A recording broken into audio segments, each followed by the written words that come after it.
इन लोगों ने नियमों को ताक पर रख करके एक एजेंसी को लाभ पहुंचाने के लिए वो सी मार्ट का संचालन दिया था, जो नियमता गलत है। उसकी फाइलों को अगर आप अवलोकन करेंगे तो बिल्कुल गलत तरीके से नियम विरुद्ध उस एजेंसी को संचालन के लिए दिया गया था। अध्यक्ष महोदय, मैं सम्मानित सदस्य से छोटा सा निवेदन करना चाहता हूँ कि बजट पुस्तिका का पहला पन्ना जो सामने का पेज उसको पढ़िए, उसमें क्या लिखा है? आप पहले पन्ने में पढ़िए क्या लिखा है, उसको पढ़िए। सब अधिकारियों को सीधे तौर पे चेतावनी दिया हो कि अगर क्या बोलते इस तरह के अगर हुआ, पैसा यहाँ का वहां बंदर बाट हुआ, तो आप समझ के चलिए कि सब जेल जाएंगे, क्योंकि ये माननीय सभापति महोदय, एक-एक करके बोलने का अधिकार। अच्छा, मैं चाहूंगा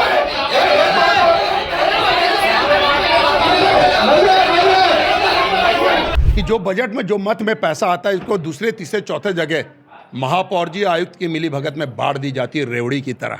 तो रेवड़ी की तरह इस बार अगर बटेगा, मैंने पॉइंट्स में नोट करवाया कि बाकायदा भरपाई उनके पेमेंट से होगा।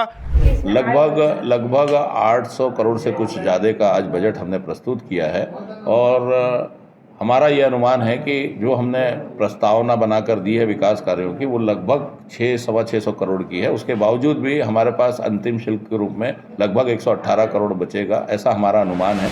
आज नगर निगम भिलाई का बजट प्रस्तुत किया गया महापौर नीरज पाल द्वारा, और आपको बता दूं कि लगभग 5 लाख से ज़्यादा जनसंख्या के विकास को लेकर 800 करोड़ से ज़्यादा का बजट प्रस्तुत किया गया है।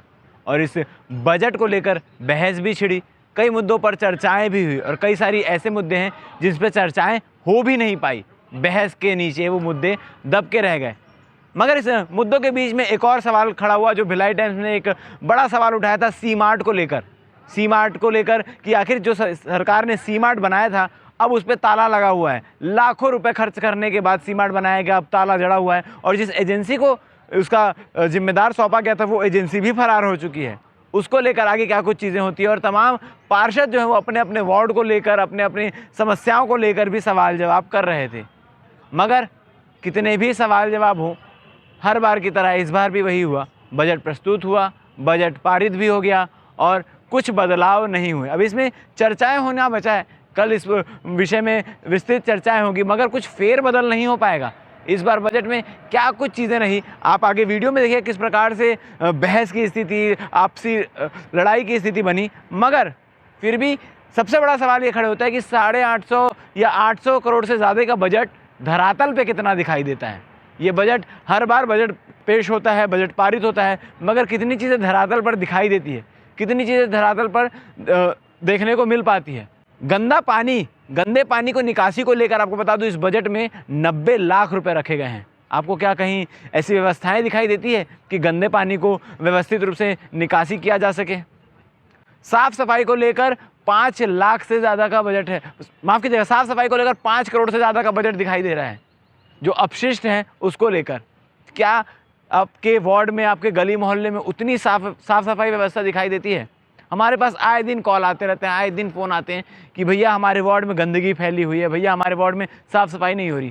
तो जब इतनी सारी समस्याएं हैं, तो ये बजट का पैसा जाता कहाँ है? बजट बनाया क्यों जाता है अगर उसे धरातल में नहीं लाया जा सकता है? तो इस पूरे मसले को लेकर पक्ष क्या कह रहा है, विपक्ष क्या कह रहा है, आप आगे बाइट में सुनिए। और बजट पेश करने के दौरान क्या किन किन बातों पर विवाद हुआ, किस प्रकार से माहौल बना, माहौल किस प्रकार से गरमाया, ये भी आप आगे देखिए। ऑडिटोरियम, तीरंदाजी, शूटिंग आदि का निर्माण प्रस्तावित है। निर्माण कार्य के लिए MIC से सहमति प्रदान कर दी गई है। कुछ खेल गतिविधियों के लिए राशि भी प्राप्त हो गई है। ये खेल परिसर ऐसा बनेगा जहां पर राष्ट्रीय एवं अंतर्राष्ट्रीय स्तर के खेल प्रतियोगिताएं हो सकेगी, जिससे शहर के युवाओं को भी सीधे खेल से जोड़ा जा सकेगा। इसका निर्माण अनुभवी एजेंसी के माध्यम से कराया जाएगा। इसमें 5 वर्ष के रखरखाव के साथ ही 5% धरोहर राशि भी निगम में जमा रहेगी। आदरणीय अध्यक्ष महोदय, जल संरक्षण एवं तालाबों का विकास के लिए नगर पालिक निगम भिलाई, इसमें आपके अनुमति से मुझे कुछ अपनी बात रखने का अवसर दिया गया है, उसके आपको धन्यवाद। सबसे पहली बात, मैं आप सभी को जागरूक माननीय सदस्यों को अवगत कराना चाहूँगा कि मुझे तो अभी आए 3-4 महीने हुए हैं, और मेरी सोच यही है कि नगर पालिक निगम भिलाई में कुछ अच्छा कार्य हो सके, और इस सदन में माननीय महापौर महोदय द्वारा ये बजट आज एक रखा गया है। इसमें जैसा माननीय महापौर महोदय ने कहा, हमारी सबसे पहली सब कुछ निर्भर है वित्त पर। तो हमारी जो शहर की वित्तीय आय है उससे अभी तक मैंने जो देखा है उसमें हम लोग स्थापना में ही कमोवेश कर पाते हैं। तो सबसे पहला इसमें मेरे द्वारा जो महापौर परिषद को भी सुझाव दिया गया था और माननीय महापौर के माध्यम से इस सामान्य सभा में भी वो बात रखी गई है।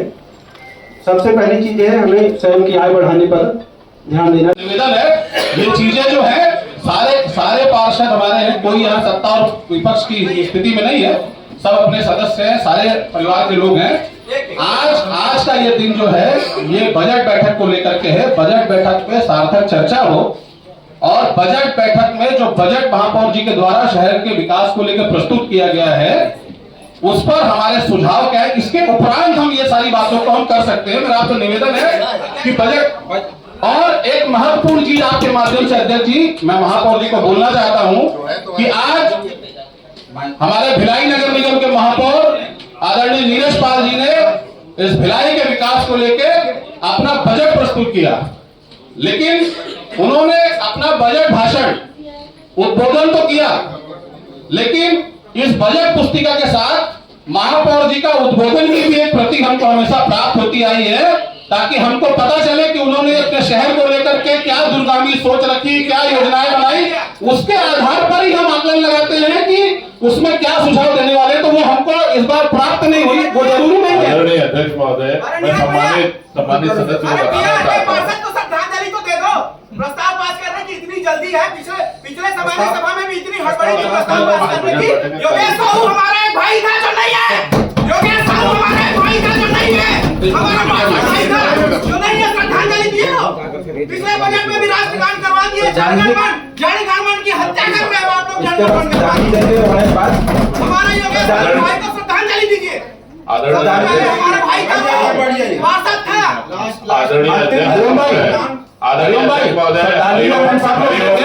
श्रद्धांजलि के बाद सभा स्थगित करनी पड़ती है। लेकिन अध्यक्ष महोदय सभा स्थगित करनी पड़ती है। अध्यक्ष महोदय, ये क्योंकि ये विष्णुदेव की सरकार है और सरकार से पैसा आना, तो मतलब बच्चे गार्जियन पैसा देगा तब जाके नगर निगम चलेगा, ठीक है। तो इन्होंने क्या बोलते एक एक करके कर दिया। एक तो उन्होंने कहा कि शंकराचार्य जी के द्वारा और वो गौ माता का, तो मैं चाहूंगा कि खुर्ची पार्क में बोलबम चौक है, उसमें भी देवादेव महादेव क्योंकि बाबा की बारात निकलती, तो उस चौक का भी 25 लाख वहां दिए हैं, तो 25 लाख का वहां भी महापौर जी कल घोषणा करके नोट करें, उसको वो करें। एक दूसरी चीज माननीय सभापति महोदय जी, हम फंड यहाँ पर एक एक चीज करके महापौर जी ने बताया कि इस फंड में ये आया, इतने सैकड़ों करोड़ों का बजट। जिस मत से पैसा आएगा उस मत में ही खर्च होगा, दूसरे किसी मत में खर्च नहीं होगा। अगर अधिकारी वगैरह या कमिश्नर वगैरह के कहने पे कहीं भी करते हैं तो वो भुगतान उनके पेमेंट से होगा, उनके घर बेच के होगा, दिवाली करके होगा, जिस तरीके का भी होगा उनसे पूरी बात। तो इसको पॉइंट में पहले तो नोट करिए। माननीय सचिव महोदय, मेरा विनम्र निवेदन है, आप इस पॉइंट को पहले नोट करिए, जिस मत से पैसा है। आदरणीय अध्यक्ष महोदय, सम्मानित सदस्य जो बात कह रहे हैं उसी में मैं जोड़ते हुए एक बात कहना चाहता हूं कि बजट पुस्तिका हम लोग हर वर्ष लगातार ये 24 सालों से प्रस्तुत कर रहे हैं, लेकिन उस बजट पुस्तिका का इस्तेमाल नगर निगम के विकास कार्यों में जब होता है तो उसका भी पठन एक बार हो जाए। जो बजट प्रस्तुत किया जा रहा है उसी के हिसाब से हम लोग इसको खर्चे को लाएं और तभी इस बजट पुस्तिका का महत्व होगा। और साथ में ये जरूर है और हम साल भर बजट के लिए सारे पार्षद तरसते रहते हैं। हमारा निवेदन है कि जब न्याय और पक्ष निष्पक्ष की बात होती है तो एक ही सहारा दिखता है, नगर निगम का आयुक्त, चाहे वो किसी भी पक्ष का पार्षद हो। जब उसको कहीं से न्याय नहीं मिलता है तो नगर निगम के आयुक्त के पास, ये परंपरा रही है भिलाई नगर निगम की, उसके पास हम लोग जाते हैं। लेकिन अभी जो आयुक्त महोदय आए हैं, मैं सीधा बोल रहा हूँ, इसका मेरे को हो सकता है कि आने वाले समय में इसका दुष्परिणाम भी मेरे को देखने मिल जाए, मेरे वार्डों में विकास कार्य रोक दिए जाए। लेकिन सीधा मैं आरोप लगाता हूँ आयुक्त महोदय के ऊपर। इनके पास जब भी कोई पार्षद समस्या लेकर जाते हैं, बोलते हैं व्हाट्सएप में भेज दो, और व्हाट्सएप को खोल के भी देखते, पलट के नहीं देखते।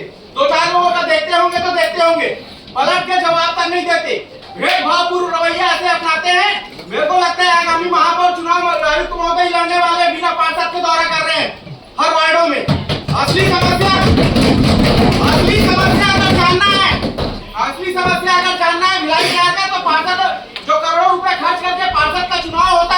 भिलाई नगर निगम करवाती है।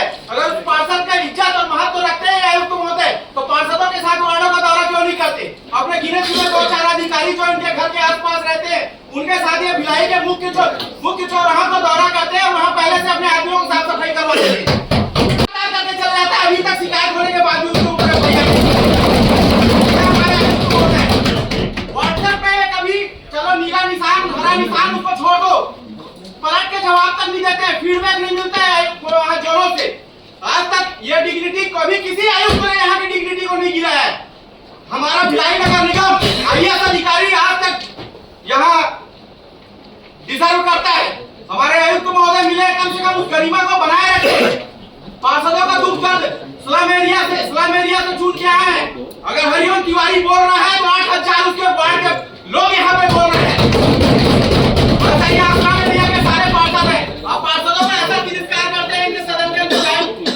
एक निर्दलीय पार्षद, हमारी महिला पार्षद जिनको गाड़ी चलाना नहीं आता, वो अपने पति के साथ इनके कक्ष में गई थी।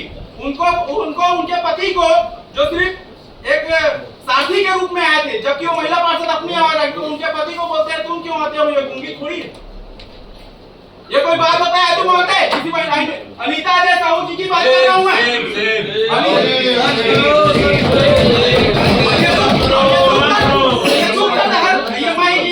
के लिए कितनी आर्थिक अनियमितता हुई है, बताएं इस पार्षद को बचाने के लिए कितना पैसा लिया गया है। अगर बात साफ है तो कार्रवाई कीजिए उस पार्षद में। अगर मैं झूठ बोल रहा हूं तो मैं शपथ पत्र देने के लिए तैयार हूं कि सदन में फर्जी साइन हुआ है, उस पर कार्रवाई करने का सक्षम अधिकार आयुक्त के पास है। क्यों नहीं कर रहे? घोर अनियमितता भाजपा विष्णुदेव सरकार की सहाय है, गर्व करते हैं विष्णुदेव साय के ऊपर। जिला राज्य शासन का प्रतिनिधि होता है और ऐसे प्रतिनिधि हमारे सरकार को बदनाम कर रहे हैं। क्या होगा? नहीं होगा मेरे वार्ड का काम। नहीं लड़ूंगा चुनाव, लेकिन भिलाई को झुकने नहीं दूंगा। बराबर वार्डों में बंटवारा नहीं करते हैं, ऐसा कमिश्नर का हम बहिष्कार करते हैं। मेरे वार्ड में अध्यक्ष महोदय,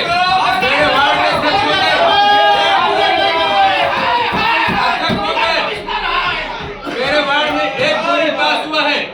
उस बोरिंग के लिए मैं 4 महीने से कमिश्नर साहब के दरवाजे में घसीट रहा हूं। ऐसा कोई प्रावधान है कि हम सारे पार्षद साइन करके देते हैं तो आयुक्त चेंज हो गया? ऐसा कोई है क्या? अध्यक्ष महोदय, मैं सम्मानित सदस्य से छोटा सा निवेदन करना चाहता हूँ कि बजट पुस्तिका का पहला पन्ना जो सामने का पेज उसको पढ़िए, उसमें क्या लिखा है? आप पहले पन्ने में पढ़िए क्या लिखा है उसको पढ़िए। क्या लिखा है उसको पढ़िए। अध्यक्ष महोदय, नगर पालिक निगम भिलाई आय व्यय और अनुमानित बजट संशोधित बजट महापौर नीरज पाल जी के द्वारा प्रस्तुत किया गया है, हमारे द्वारा नहीं किया गया। अध्यक्ष महोदय, यही तो मैं उनको समझाना चाह रहा हूं कि आप सरकार के मंत्री हो और इस बजट पुस्तिका में जो आपने प्रस्ताव रखा है उसको आप शासन से मांगेंगे, ऐसा बोल रहे हैं। मिल गया नहीं बोल रहे हैं, मांगेंगे। अरे और आपको अभी जो सदन में चर्चा चल रही है, अगर जिसको भी यहाँ बैठे सदस्य को अगर लगता है जुड़वा है तो बार बार महापौर जी, आप ही के महापौर जी तो बोल रहे हैं कि जोड़ दीजिए, जुड़वा दीजिए। जुड़वाइए, कौन मना कर रहा है आपको?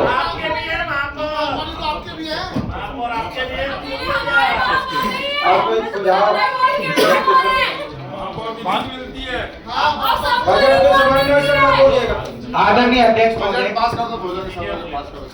मेरे को एक बात की यहाँ चर्चा करनी थी। मैंने पहले भी पूछा, समय में वहाँ आके पूछा, आप बोले बैठ जाइए पीछे चल जाइए। मैंने उस समय भी पूछा भिलाई नगर निगम में कितने वार्ड हैं? अगर 70 वार्ड है तो उन सभी वार्डों को इसमें सम्मिलित क्यों नहीं किया गया? मैं एक विशेष वार्ड की चर्चा करना चाहता हूँ। कुछ समय से वार्ड प्रति सादापाड़ा में पार्षद को लेकर विवाद चल रहा था। मैं उस विषय पर नहीं जाता हूँ, लेकिन एक विषय पर जाता हूँ जो वार्ड भिलाई नगर निगम का हिस्सा है, अंग है, और उस अंग को इस बजट पुस्तिका से निकाल दिया गया। आप एक बात बताइए, 12,000 की जनता और 60,000 की जनता, अगर पार्षद नहीं है तो जिम्मेदारी किसकी है? आयुक्त महोदय की है कि वो बनाकर बजट बनाकर भेजेंगे। अगर मान लो पार्षद नहीं है तो उस वार्ड का विकास कार्य, अगर किसी वार्ड में पार्षद नहीं तो विकास कार्य नहीं करेंगे क्या? नगर निगम नहीं है क्या? उस वार्ड का विकास कार्य होगा, आयुक्त के द्वारा होगा, प्रस्ताव भेजा जाएगा, आयुक्त के द्वारा शामिल किया जाएगा। इस पुस्तिका में एक भी वर्ड वार्ड 35 सादा का पालन ये नहीं शामिल किया गया है। मुझे ऐसा लगता है वार्ड 35 सादा वाला स्मार्ट सिटी हो गई है, तभी इसमें शामिल किया गया। एक स्मार्ट सिटी होती है जिसमें हर चीज होता है। मुझे तो नहीं लगता, क्योंकि मैं वहां का पार्षद हूँ। वहां आज भी मूलभूत की जरूरत है, आज भी नाली, रोड, रास्ते, पानी की जरूरत है। तो इस बजट पुस्तिका में उनको शामिल क्यों नहीं किया गया, क्यों नहीं जोड़ा आयुक्त द्वारा? और माननीय सभापति महोदय, एक एक करके बोलने का अधिकार। अच्छा, मैं चाहूंगा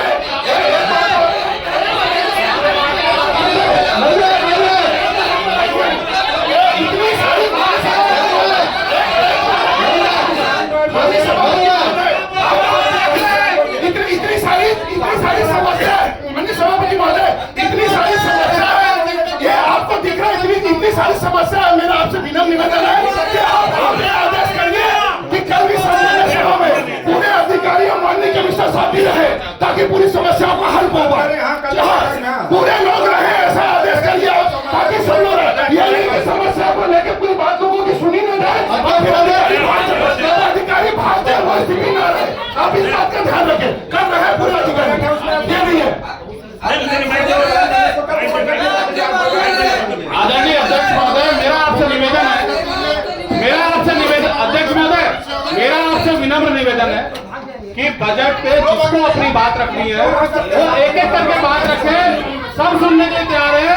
दूसरा चीज मैं आपको ये बताना चाहता हूँ कि ये बजट पुस्तिका हम लोगों ने प्रस्तुत नहीं की, शहर का बजट हमने नहीं प्रस्तुत किया है, शहर सरकार ने, ये आपकी सरकार ने प्रस्तुत किया है, हमारे सामने लाया है। हमने ये बजट थोड़ी बनाया है,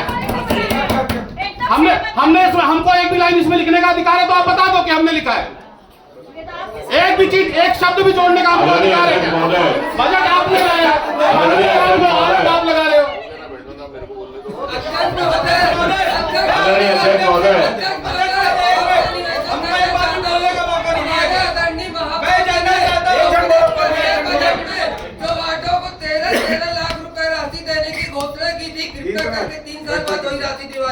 आदरणीय अध्यक्ष महोदय, सभी सम्मानित सदस्यों को मैं जानकारी देना चाहता हूं। मैंने अपने अभिभाषण में सबसे पहले ये बताया कि जो पूर्व में हर वर्ष के शुरुआत में ही, हर वित्तीय वर्ष के शुरुआत में ही महापौर निधि आ जाती थी, अधोसंरचना मद में पैसा आता था, दूसरे और भी मदों में पैसा आता था। सभापति जी,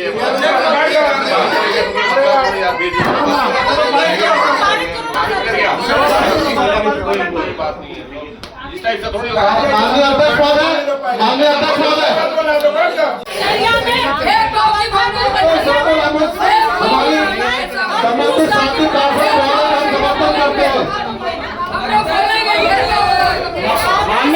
महोदय, ये बजट आपके द्वारा प्रस्तुत किया गया है और उनके मंत्री असंतुष्ट है, ये कौन सी बात है? हम तो बजट लिखे नहीं है। कांग्रेस के समय में वाकई में महिलाओं का हर वर्ग का विकास हुआ है। आज भाजपा की गवर्नमेंट में कवर्धा में पंच जो जीता है, महिलाएं जो जीती थी, वहां जाके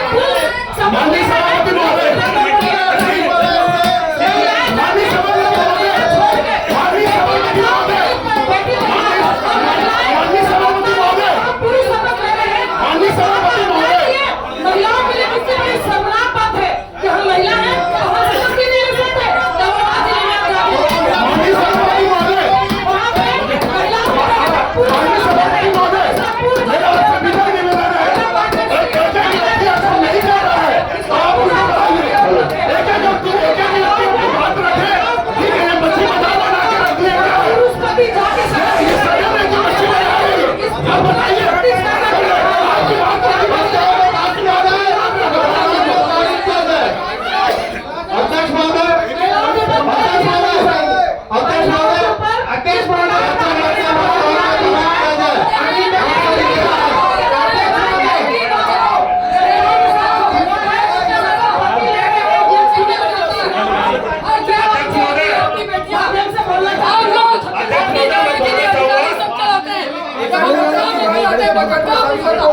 अधिकारियों दबाने की कोशिश की जाती है महिलाओं को।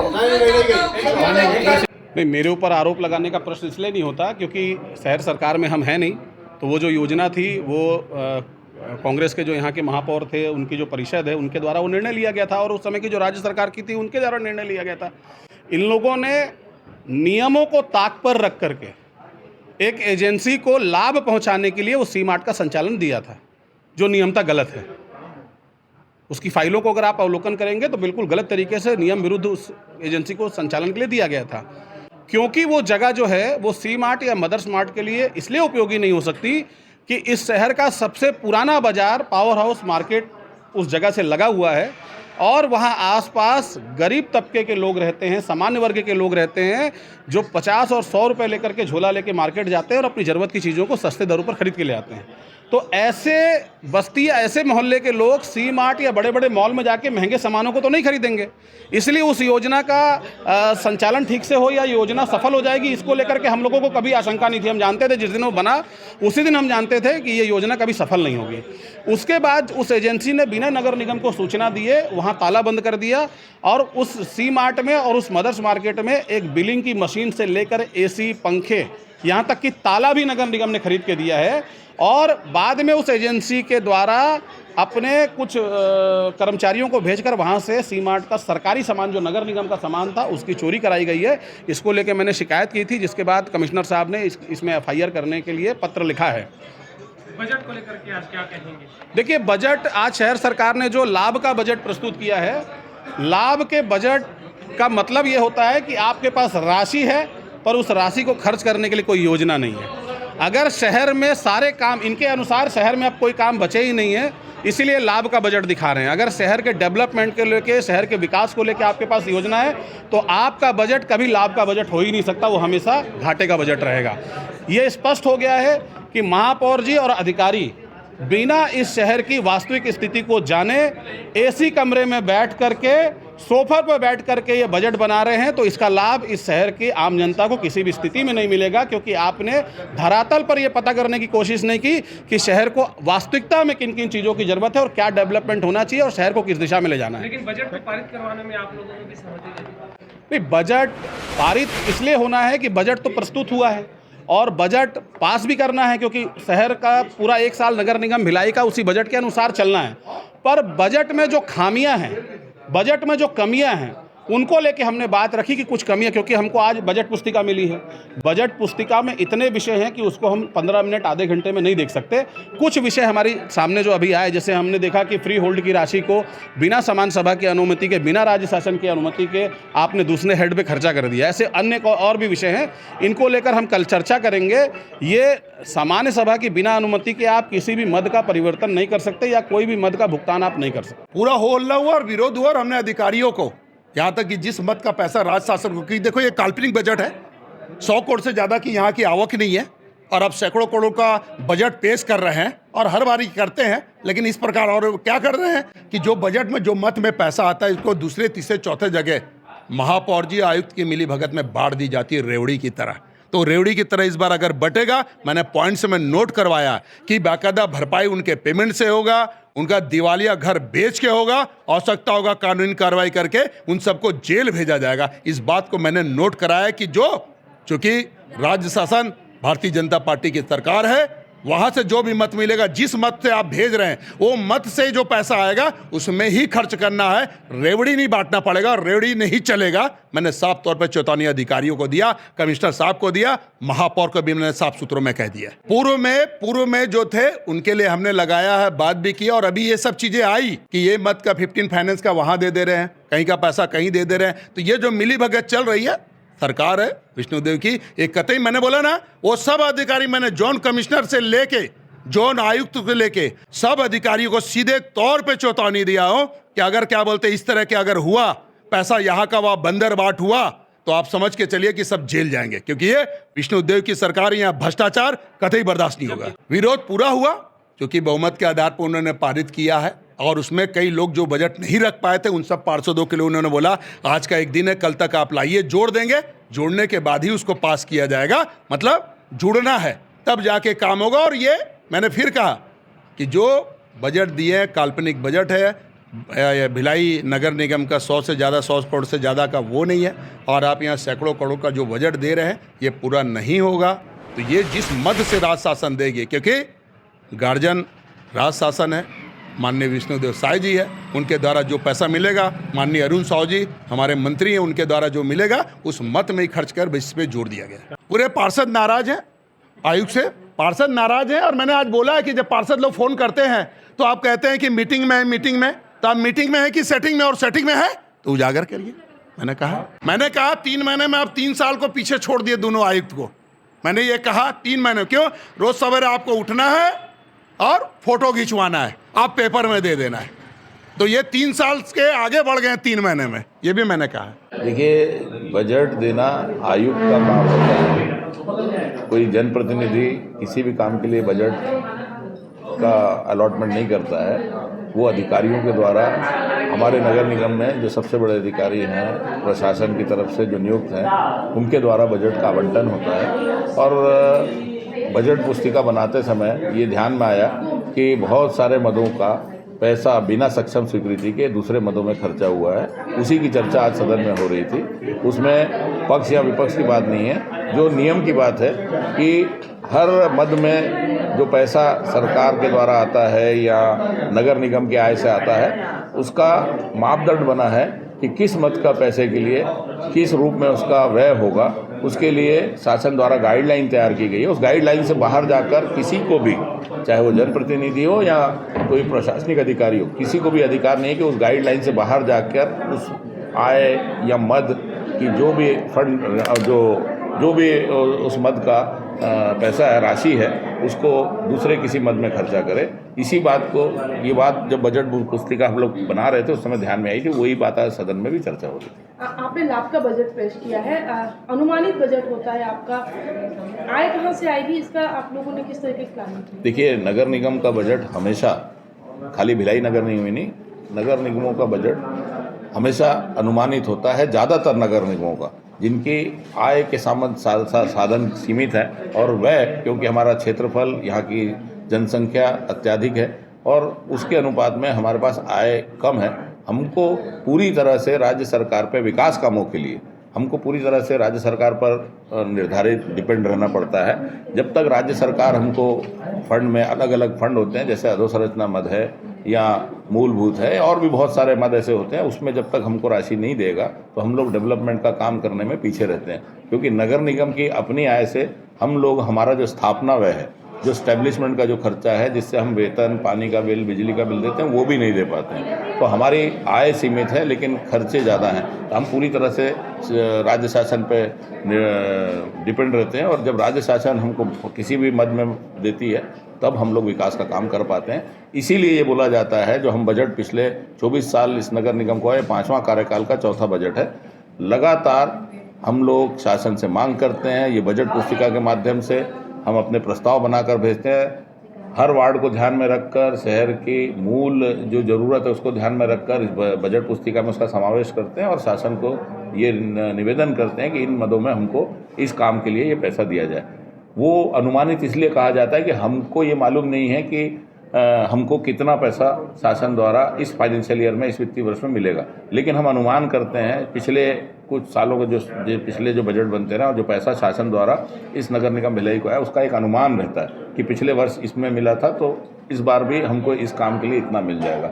इसीलिए नगर निगम के बजट को हमेशा अनुमानित बोला जाता है। छत्तीसगढ़ का पहला 5 स्टार सी-मार्ट आपके भिलाई में बनाया गया था, पिछले लंबे समय से बंद। देखिए, सरकारें जब बजट बैठक के दौरान भी मामला सामने आया। देखिए, ये दोष किसका है ये तो बोलना ठीक नहीं होगा। सरकारें बदलती है तो योजनाएं बदलती है। छत्तीसगढ़ सरकार की फ्लैगशिप योजना थी सी-मार्ट, उसका बीजेपी की सरकार उसी को मैं बताने जा रहा हूँ। अगर आप समझ पाएँ, सुन पाएँ तो सरकारें बदलती है तो योजनाएं बदलती है। हर सरकार की अपनी प्राथमिकता होती है। आज मैं जिस चेयर पर बैठा हूँ, जो जिम्मेदारी मुझे इस शहर से मिली है, मैं अपनी जिम्मेदारी को, अपनी प्राथमिकताओं को आज बजट में मैंने प्रस्तुत किया। हो सकता है कि कल जब दूसरा कोई महापौर बैठे, इस चेयर पे बैठे, इस सीट पे बैठे, तो उसकी प्राथमिकता अलग होगी। ऐसे ही जैसे यहाँ स्थानीय सरकार की मैं बात कर रहा हूँ, ऐसे ही राज्य सरकार होता है, वैसे ही केंद्र सरकार होता है। केंद्र में जब सरकारें बदलती है तो वहाँ भी योजनाओं में चेंजेस आता है। राज्य में भी सरकारें बदलती है तो उसमें भी परिवर्तन आता है। अपनी प्राथमिकता राज्य सरकारें अपने हिसाब से तय करती है। पिछली सरकार की ये फ्लैगशिप योजना थी कि महिलाओं को रोजगार से जोड़ने के लिए सीधे तौर पर हर नगर निगम क्षेत्र में इस तरीके के बाज़ार बनाए गए थे, जिसका नाम सी मार्ट मतलब छत्तीसगढ़ मार्ट, जो आजकल बिग बाज़ार, डी मार्ट और जैसे बाज़ार है, उसी तरीके से पिछली सरकार के समय पूर्व मुख्यमंत्री की फ्लैगशिप योजना थी कि महिलाओं को सीधे तौर से रोजगार से जोड़ने के लिए उनके द्वारा जो उत्पाद तैयार होते हैं उसको बाज़ार मिल सके। स्थानीय लोग जो महिलाएं, उनको जो अपना घर में जो घरेलू महिलाएं जो अपना उत्पादन घर में बनाती हैं, चाहे वो अचार हो, बड़ी हो या जो भी घर में जो बनाती हैं, तो उनको एक बाज़ार मिल सके ताकि वो सीधे रोजगार से जुड़ सकें। इसलिए ऐसे बाज़ारों का हर नगर निगम क्षेत्र में व्यवस्था की गई थी। भिलाई में जिसकी आज चर्चा हो रही थी वो भिलाई में था, ऐसे ही दुर्ग में है, ऐसे ही रायपुर में था। हर नगर निगम में छत्तीसगढ़ के 14 बड़े निकाय हैं, लगभग सभी में इस टाइप के छत्तीसगढ़ मार्ट, जिसको सी मार्ट आप बोल रहे हैं, इसकी स्थापना की गई थी। तो बंद क्यों हुआ? मैंने आपको बताया, सरकारों की प्राथमिकता होती है। अभी वर्तमान सरकार की प्राथमिकता दूसरी होगी तो वो अभी बंद है।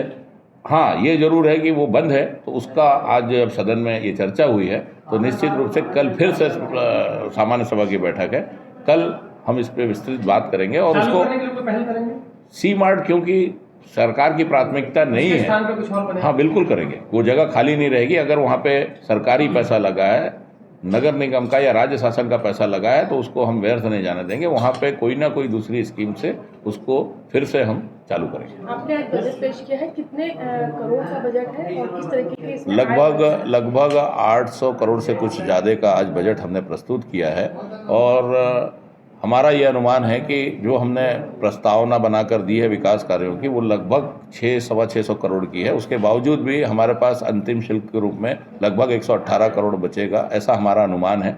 अब ये राज्य शासन के ऊपर हम निर्धारित हैं कि राज्य शासन इस फाइनेंशियल ईयर में हमको कितना अलग अलग मदों में जो हमने प्रस्ताव इस बजट पुस्तिका में दिया उसमें हमको पैसा मिलता है। नए बीपीओ की योजना है, कब तक नए बीपीओ की योजना आपने बनाई है, तो कितने रोजगार का सृजन हो जाएगा और कहाँ के लिए? देखिए, पूर्व में एक बीपीओ हमारे यहाँ बीपीओ सेंटर चल रहा है, जिसमें लगभग 500 लोगों को हमारे इस नगर निगम क्षेत्र के युवक युवतियों को उसमें रोजगार से सीधे तौर से जोड़ा गया।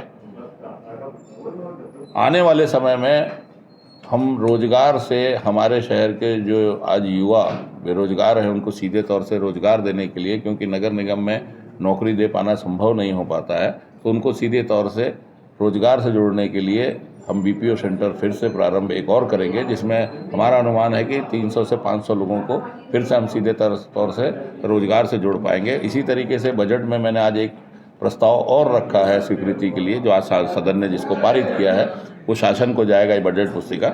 उसमें हर वार्ड में एक वेंडिंग जोन का निर्धारण करेंगे हम, हर वार्ड के पार्षद के साथ चर्चा करके, वहाँ के जनप्रतिनिधियों के साथ चर्चा करके हर वार्ड में हम एक वेंडिंग जोन बनाएंगे। वेंडिंग जोन का अर्थ ये है कि जो ठेले खुमचे वाले लगभग हर मोहल्ले में, हर वार्ड में हैं, उनको एक जगह निर्धारित करके उनको लाइसेंस देके उनका जो व्यापार व्यवसाय जो कर रहे हैं वो रोड में बैठ के कर रहे हैं या ठेले खुमचे में कर रहे हैं, तो उसको विधि के अंदर भी होंगे, लाइसेंस हम नगर निगम से जारी करेंगे। और साथ में 10-10 गुमटी का प्रस्ताव भी आज हमने पारित किया है। वो गुमटी हर वार्ड में 10 युवक या युवतियों को रोजगार से सीधे, हर वार्ड में अगर 10 होगी तो हमारे यहाँ 70 वार्ड है, लगभग 700 लोगों को हम इस फाइनेंशियल ईयर में उससे भी रोजगार से जोड़ पाएंगे।